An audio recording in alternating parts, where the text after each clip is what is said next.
Welcome back, everyone. Another week of SEC Mafia, a football podcast. Football season is officially done for college. Nearing the end of NFL football as well, with the Super Bowl upcoming in the coming weeks with the Chiefs and the Eagles. Not going to get too much into that. We are a SEC football podcast only, but at least there is some meaningful football still on. Brandy from Mobile, care to introduce us to this week's topics? Get us Yeah, going we are again. we are done with college football. Crazy thing is, I've started seeing where several teams are already giving out their dates for their spring game. I've seen where Alabama's is going to be April the 12th.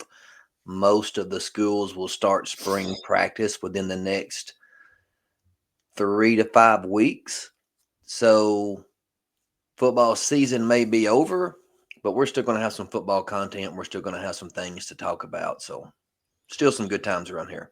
Absolutely. And especially with the elongated season now with the updated 12-team playoff, it just extends on into January further and further, it feels like. And, the further out in January you get, the closer you touch to spring practice and things like that. So, like you said, we're only a few weeks without quote unquote college football. So check this out. The national championship game was played last Monday on the 20th, Mhm, correct? correct. Now, for all of the playoffs, viewership has actually been down. I really believe, and I'm not trying to make this political or whatnot, but I think you're starting to see a lot of people take a stance against college football and the way it's so NIL driven, the way the transfer portal is going crazy. And I think a lot of people are tuning out.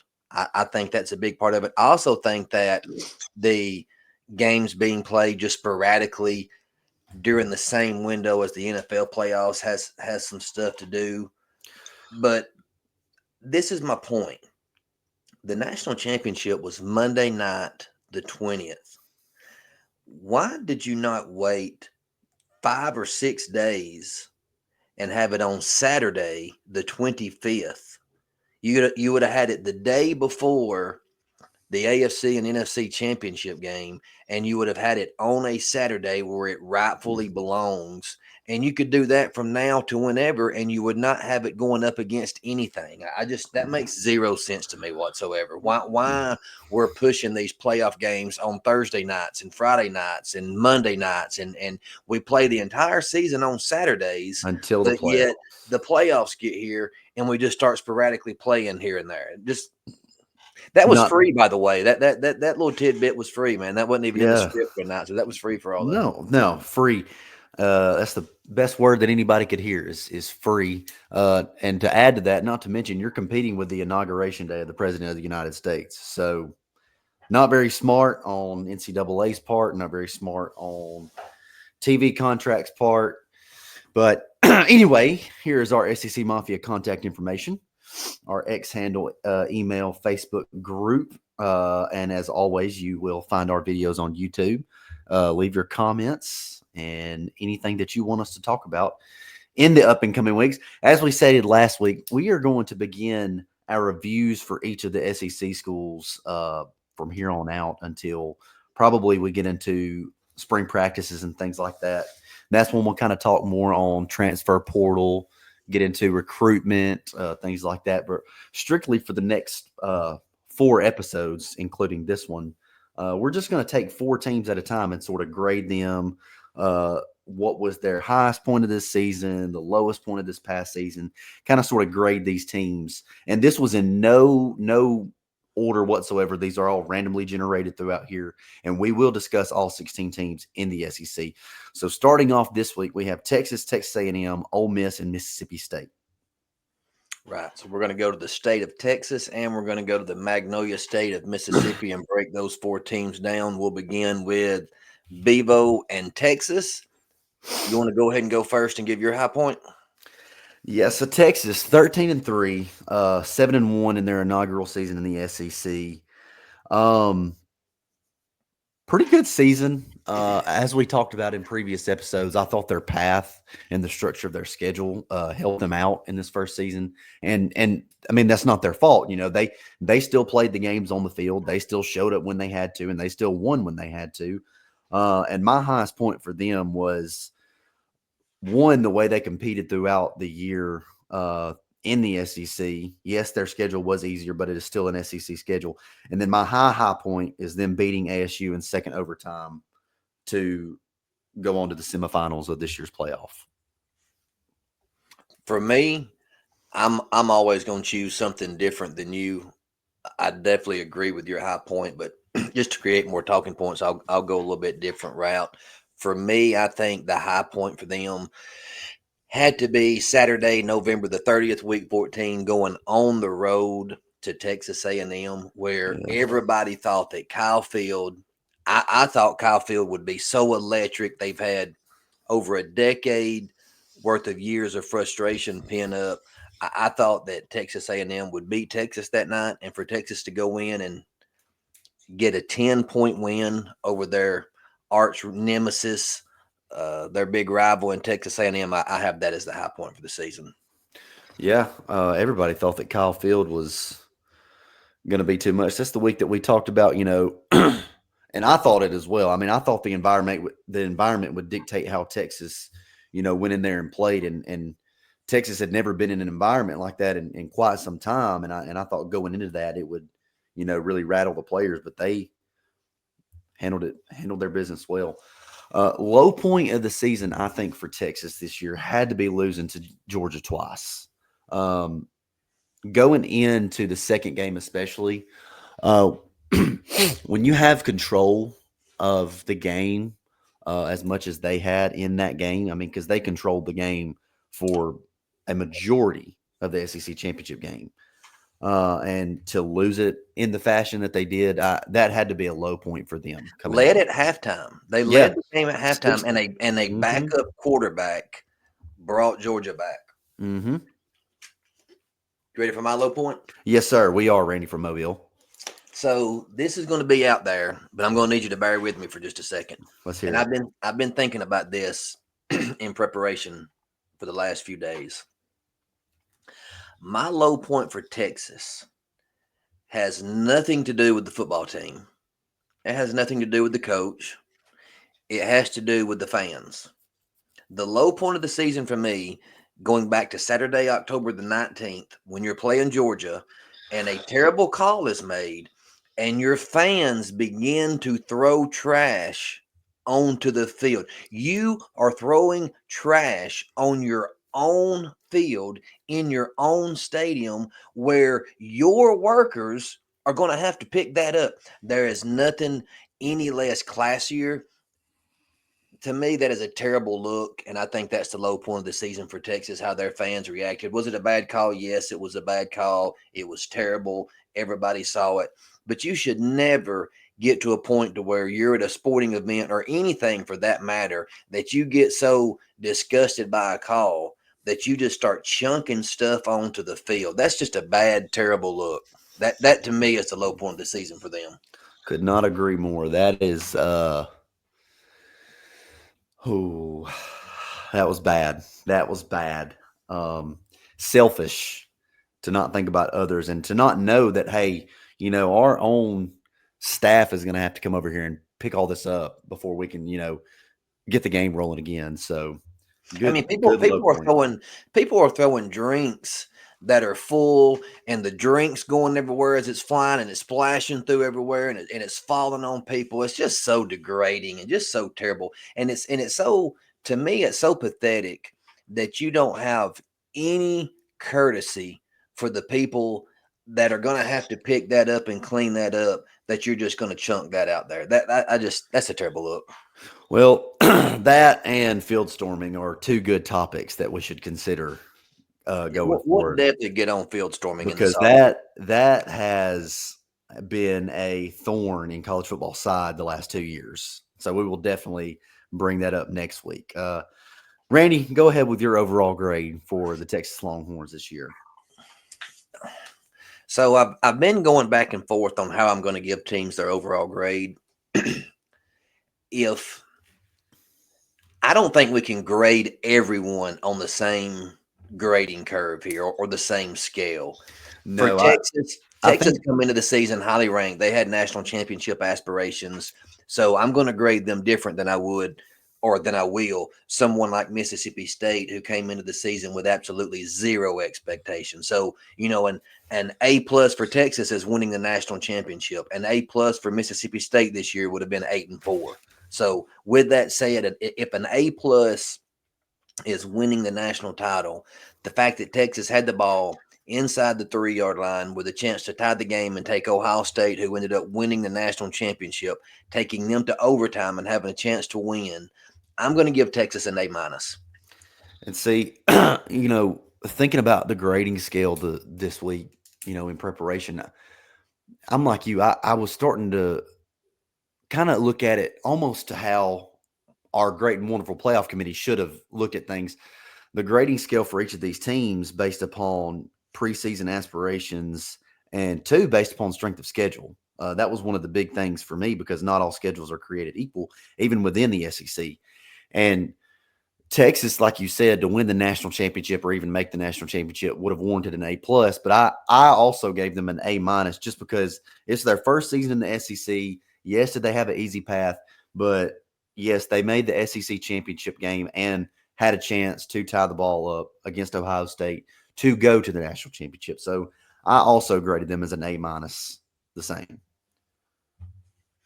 Uh, And so with that, still in the great state of Tejas, Texas A&M, the Aggies, 8-5 this year, 5-3 in the SEC.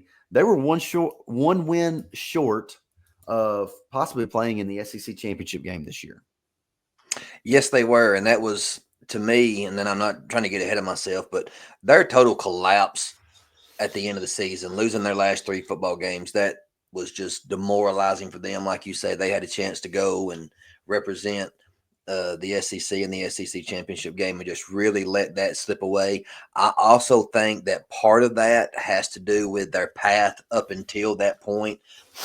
They had only played 2 ranked teams at that point. One was Missouri, who was without Brady Cook at the time, and the second one was at South Carolina, a game in which they lost. So I think part of their collapse toward the end of the season was just their schedule coming back to reality and getting a little bit tougher. For me, though, I will say that their high point of this season was their win against LSU. LSU is a team that finished 9-4. Garrett Nussmeier had a really good year, and for them to be able to hang 38 points on LSU and pull away and win by 15 during a stretch to where LSU also had aspirations of reaching the SEC championship game, I'll say that's their high point of the season for me. Um, I would have to concur when, as far as the win goes, my high point for them is not even a win this year. My high point for Texas A&M is the hiring of Mike Elko and the appointment of Colin Klein as OC. I think that those two are going to turn this program around. As we saw this year, like we said earlier, one win short of an SEC championship game, and they didn't sniff that for 10 years prior. Johnny Football, maybe. So I think that their highest point was hiring Elko, who I think will do a good job. I mean, he hit the transfer portal hard last year. They added 23 scholarship players from the portal, and I mean it did prove to help them in most instances this season. Um, Absolutely. so that's my high point for them was the hiring of Mike Elko. Low point for me was got to be the loss to South Carolina. I think that's when things started really tumbling for them this season. Yeah, and what's crazy about that game is if you go back to it, was it not tied at halftime? It was close. It I was think it was 20-20 at halftime, and then all of a sudden, South Carolina. Yeah, I'm sitting here looking at the box score right now. It was 20-20 at halftime, and South Carolina ripped off 24 second half points to win 44-20. So yep, that was just a complete second half collapse meltdown. absolutely. So again, my overall grade um, was based upon, same criteria that we looked at earlier. We have consistency here in our criteria at SEC Mafia. Um, I do think that everyone kind of thought they could be a contender. I don't think that everybody thought that they would go as far as they did into playoff contention. I gave them a B minus just because I do think that two of those games that they lost, they should have won. They very well should have competed in the SEC championship game, but to still go 8-5, I, B minus is just where it kind of fell in line for me. I wanted to give them for the low point of the season. I started to say USC, the way they had a large lead and just allowed Yeah. USC to come back in the second half. But I don't want to put too much stock into bowl games. So I'm going to say that the low point for me, Saturday, November 23rd, week 13, 43-41 loss at Auburn, an Auburn team that finished 5-7. It's not just the fact that you lost, because that is a tough place to play down there. I mean, we've seen Auburn win games that they have no business even staying close to over the years at home. But for me, to be more specific about the low point, was giving up 43 points. Mm-hmm.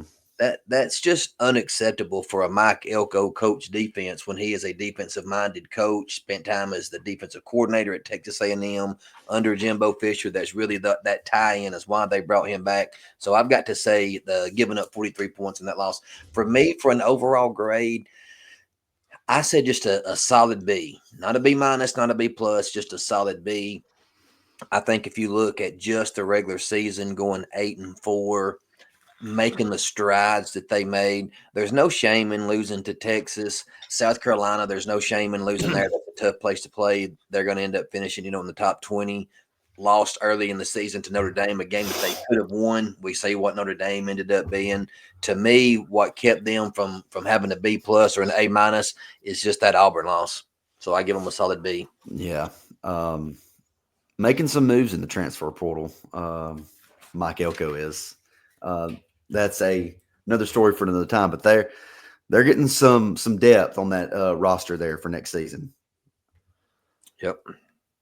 So, Big Rebs, old Rebel Land Sharks here. 10-3, 5-3 in the SEC. This is their second 10-win season in a row, back to back. I think it's Kiffin's fourth or fifth overall. Pretty solid season, and part of me wants to almost say that it was an underperformance of a season just because how much money and time was poured into the transfer portal and NIL for these guys this season. I mean, is that a valid argument? Yeah, when you look at their schedule, I mean, when you looked at their schedule preseason, they were one of those teams, Ole Miss and Missouri. Those were the two teams that people looked at prior to the season.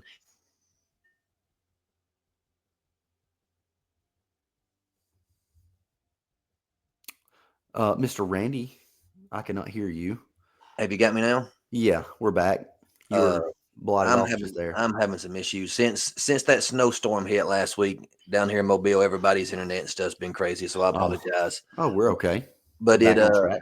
Ole Miss was one of those trendy teams that whenever you look at them, earlier before the season started, people looked at them and said they have one of the easiest paths to the playoffs just because of their schedule. And so the fact that they did go 9-3, I definitely agree. When you look at the moves that was made, the money that was spent, bringing in Walter Nolan and others, bringing in Trey Amos, they brought in a lot of transfers and spent a lot of money on their roster. I definitely think that you can say they underperformed. Mm-hmm. With with that, I kind of want to do the low point first on them, just because we're already on this topic. I think you have to.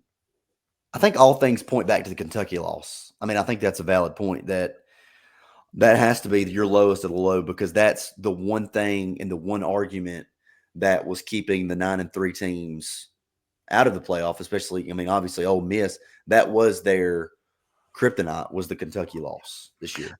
So I'll go low point, and I'll go a different route.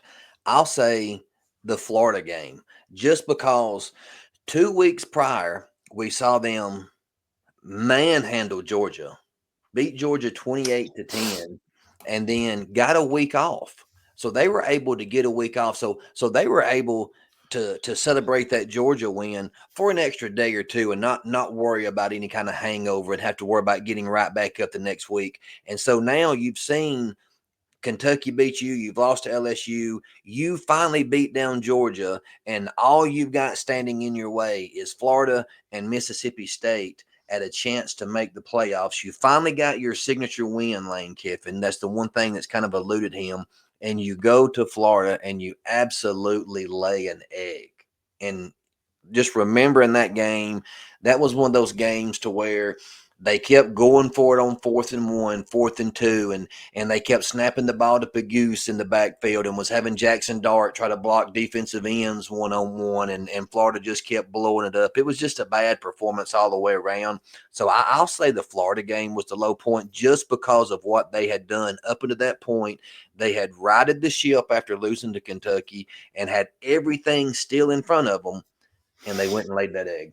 Yeah. And I guess the reason that I want to say Kentucky is if you look at the way that Florida was performing at that time, and I mean, a loss is a loss, but Florida was a good loss if they wouldn't have lost to Kentucky, if that makes sense. And I that's, totally agree with you. I agree with you 100%. And I said Florida just because I didn't want to say the same thing that you said, just to create some talking points. I mean, I definitely agree 110%. If you want to say that losing to 4-8 Kentucky, a team that if you would have beat like you should would have yeah, went 3-9, yeah, definitely agree with that being a low point of the yeah. season. And so flip flop to the high point. We might have the same one, but you go ahead and give your high point. It's either got to be one or two things. It's either got to be the win at Georgia or at South Carolina, At where South, you yeah, dominated South Carolina 27-3. It's got to be one of those two. And the win at South Carolina at that point in time, South Carolina really hadn't come on like we seen them do. I think at that time after Ole Miss beat South Carolina, I think they were only 3-3. And we yeah, saw South Carolina, win their last 6 games or whatever it was. So I'm going to go Georgia. I just have to. The one knock on Lane Kiffin since he's been at Ole Miss is he's not had that signature win over a top 5, top 10 team. He's back when they were divisions, he played Alabama every year and lost. Played Georgia, seems like every year, always lost. It was just always every time they played that big time game, he could get close from time to time, but he never could get over the hump. So I've got to go with them beating Georgia and getting that big signature win. yeah. And mine was between South Carolina and Georgia too, but you've got to go Georgia. You have to. I mean, that's his signature win that he finally got this year, and you just have to pick that game. Absolutely. My overall grade for them, again, if the preseason expectation was at least 10-2 and getting an at-large berth in the playoffs, I have to give them a B plus. I really kind of want to give them a B just because 2 of their 3 losses, there's really no shame in losing at LSU. That's another tough place to play. But losing at Florida, losing to Kentucky, there's really just not much excuse for that, especially losing to Kentucky at home. So I'm kind of torn between a B and a B plus. I guess I'll say like an 87.5, which is a solid B that rounds up to a B plus. uh, I gave them a B minus out of spite just because of how That's what I'm much, talking about. This man's harsh on his grades. just because of the amount of money and time spent on the NIL too. Because I mean, there was talks of this is the year Ole Miss is going to get in. It's an expanded playoff. Ole Miss just needed an expanded playoff to get in and make a run. They're hot, back-to-back 10-win seasons, things like that. And so I just went B minus just because everyone thought that with a 12-team playoff, Ole Miss would be a shoe-in. I heard And this comment made a so lot this offseason. I heard this exact quote. The 12-team playoff was made for teams like teams Ole like Ole Miss. Miss, yep. Yep. They went 10-2 last year, but they were behind 12-0 Georgia and 11-1 Alabama, who ended up beating Georgia, and Alabama got the 4th playoff spot. And Ole Miss was just on the outside looking in. And again, that's why they were one of those trendy picks. And I heard it a lot, that the playoff was made for teams like Ole Miss. So I agree with you. Yep. Little harsh, but reality. And so with that, ringing in the cowbells, people. Good old Mississippi State.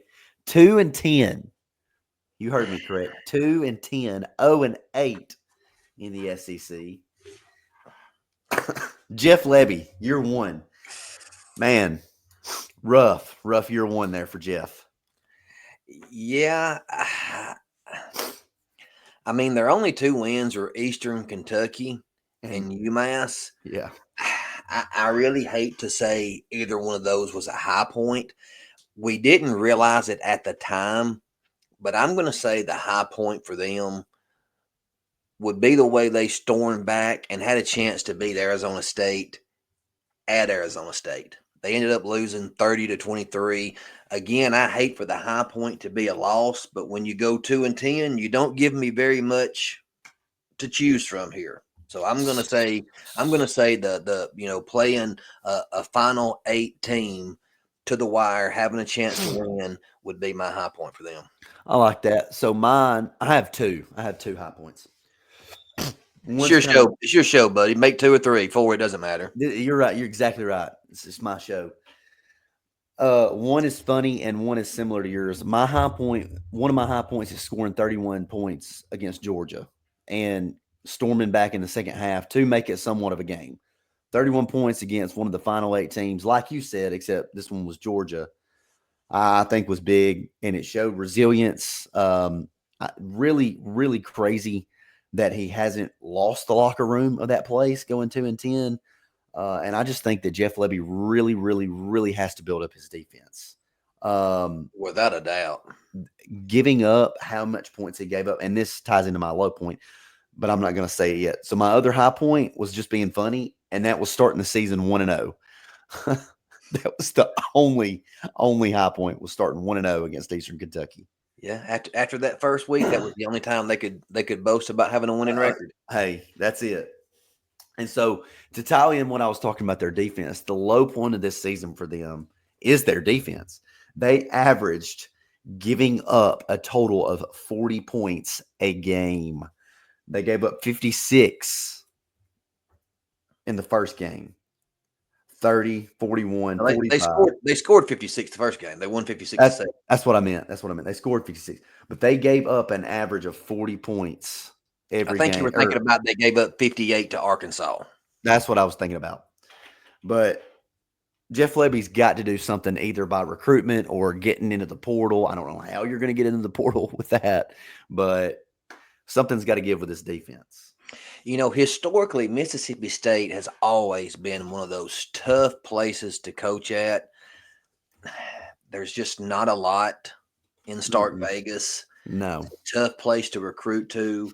It takes a special type of coach to be able to get the job done there. Jackie Sherrill, way back when, he did a pretty good job of just making Mississippi State relevant.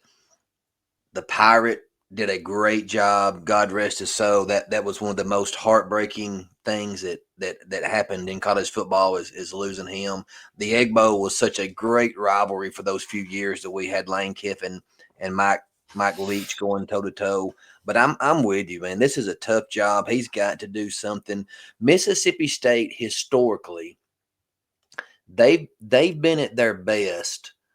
I don't want to say you can't, because we're seeing in the NIL days that you can buy teams if they can come up with the money. But historically, you just haven't been able to recruit the top tier talent there. And historically, they've been their best when they just had big, mean, physical players that didn't care to scrape and claw and get into the fights and stuff with you. And I just don't know if Jeff Lebby, being an offensive mind, I don't know if he can bring that to the table and get them where they need to be to have the success that they are used to having. I mean, when I say success that they're used to having, in my lifetime, it's been kind of a 7-5, 8-4. Of course, Dan Mullen, he did a really good job there. Every so often he would spit out a 9-win season here or there. So it can happen. I have my doubts about Jeff Lebby and going 2-10, and my low point losing to Toledo, giving up 41 points to Toledo. That makes me really have doubts. Yep. Yep. Not pretty. Overall grade, and God, people are gonna hate me. Um, I had to go D plus. I know preseason aspirations were not the ceiling. They were not great for Mississippi State. But if you go 0-8 in the SEC and you don't have an SEC win at all, I think it warrants a D plus, a nice little 68. I'm going to be a little bit tougher than you. The fact that you got blown out at home by Yeah, Toledo, by Toledo, that is correct. the fact that you went 0-8 in the SEC, and not only did you go 0-8 in the SEC, just looking back through the scores, your closest SEC game was 10 points. You did not come within single digits of any other school in the SEC. I'm going to give them a 59.5 and round it up to a D minus. Dang. I have to. I have to. Ooh, snap. I have Dang. to. That's I that's mean, close. That's close to the F. That's close to the F range there. the only reason why I give them that D minus is because it's Jeff Lebby's first year. Yeah. If they repeat this next year, if they're only 3-9, 4-8, I'm going to give them an F next year. Oh man, not the F. Dang, that's like that's like bailing them out. It's like somebody turning in a last minute assignment 11:59 just to save them from the F right there. I know. I know. With that, we are on the verge of concluding another episode with our final thoughts segment, everyone's favorite segment of the evening. For the first time since 2018, it looks as if we're going to conclude a season, move into the offseason without any coach being fired or leaving. So we've had a good 7-year run here. Now, when I went back and was doing a little bit of research for that, when no one was let go in 2018 or no one left, 2019 was a little bit of a crazy year. There were several firings, and there are quite a few candidates that will be on the hot seat next year. That'll be another show we do on down the line when we've got so many talking points and time to fill between now and next August. But I think there are several candidates that next year is a make or break year for them, including Hugh Freeze down at Auburn, Brent Venables, Oklahoma, Sam Pittman at Arkansas, looking at Jeff Lebby. I know it's tough to fire a coach in year 2, but if you go 2-10 and then you go 2-10 again and you're losing to teams like Toledo again, not so sure that he's not going to be put on the chopping block. It's a popular pick. I keep hearing so many people talk about Alabama's crumbling and Kalen DeBoer. They gave him a 10-year contract, $66 million guaranteed, which is what his buyout is. He's not going anywhere next year. Now, if he goes 7-5, 8-4, or whatever next year, is the seat going to start to get warm? Yes, but I don't think he's in danger of losing his job next year. But I do think those three are definitely on the hot seat. Let me ask you this question while we have a second here. Okay. This year, Billy Napier was on the hot seat. And when they went 7-5, they won their last few games, pulled the upset of Ole Miss, beat Florida State. He coached himself and elevated himself into a safety net for this season. So he obviously is going to be back next year. Is he safe, or is he still on the hot seat? If he goes out and goes 5-7 next year, is he gone? Because I think so. Well, from what we were hearing this year, and especially from insider reports, saying that at the start of the year when they're sitting, 3-3, that all of the boosters had a secret meeting and compiled the money together to buy him out right then and there. Yes, I think he's still on the hot seat for next year. I think if he comes out and goes 5-7 or 4-8, or I think he's gone. I think the best thing that happened to him, and I hate to say this because I'm not saying it's a good thing, But when Graham Mertz got hurt and DJ Lagway came in as a true freshman and he began to show you his flashes of brilliance, I think in this day and age, you have to look at as boosters and people behind the scenes that are making the decisions. I think you have to look at it and go, well, if we fire Billy Napier, Lagway more than likely is gone, and the playmakers we've got are gone. And so, do we trust him because he's the one that got Lagway here? We're seeing Lagway progress. We're seeing the team progress. He's not lost the locker room, and they're making strides.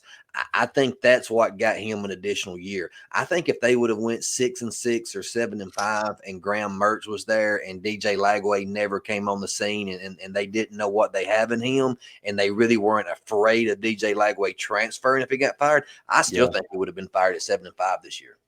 Yeah. Well, DJ Lagway coming onto the scene and showing his flashes of greatness is definitely what withheld the boosters from going ahead with that money to buy him out and get him fired. I mean, because the portal would have opened and all their playmakers would have been poached right then and there. So he definitely, his job was saved this year because of that. But next year, I don't think he's safe. I think he has to go out there, especially with Lagway returning. I think he has to go out there and make some noise and either go 7-5 or better next year. And that's going to be tough because you're playing the exact same schedule. It's just mirrored and flipped home and away. So let me ask you this question. Here's a name. After going 4-8, could Mark Stoops be on the hot seat next year? Now he's traditionally been a 7-8, ever so often a 9-win, have a 9-win season. He's the winningest coach in Kentucky history, which I know in Kentucky football that's not saying a lot, but to me, I think there was a sour taste in Kentucky fans' mouths and in their boosters' mouths when he was announced as the head coach of Texas A&M. And then the Texas A&M fan base just kind of went all over social media and revolted against that. And then next thing you know, all of a sudden he wasn't the head coach at Texas A&M and he was going back to Kentucky. I think that rubbed some people the wrong way. And if Kentucky's 3-9, 4-8 or so next year, I could see him being let go. That's a hard one because it is. Because traditionally, Kentucky's held as a basketball school, and very little regard to football is ever really given. And I know that's terrible to say, but I mean it's true. I mean very very little regard is ever given to Kentucky. So, do I think it's possible? Yes. Do I think they're ready for a culture change? Possibly. But if he goes 5-7, 6-6, I don't. Anything less than 6-6 warrants him to be on the hot seat, I think, next year. I agree. And in this day and time, you never know. So yeah. No. Final thoughts. For the first time since 2018, no SEC coaches are on the chopping block. Everyone is back, and that even is including the expanded SEC with 16 teams in it now. Mm-hmm. Yeah. So, again, like Tyler mentioned earlier, we're going to take a break from going every single week from here on out. We'll go every other week. So 2 weeks from now, we'll be back with 4 other teams to review their season and give you your thoughts. Comment what you think are the high point for these teams. Comment your grades for these teams. On Twitter, we've got several polls that we keep going. On our Facebook group page, we're always asking questions and things like that. So like those pages, like us, follow us on Twitter and interact with us. A lot of times we'll send out a message and just say, hey, what are something you guys want us to talk about this week, and just kind of get your thoughts. So yeah, interact with us. Absolutely. We appreciate you guys. And as always, SEC Mafia, we're out. See you guys.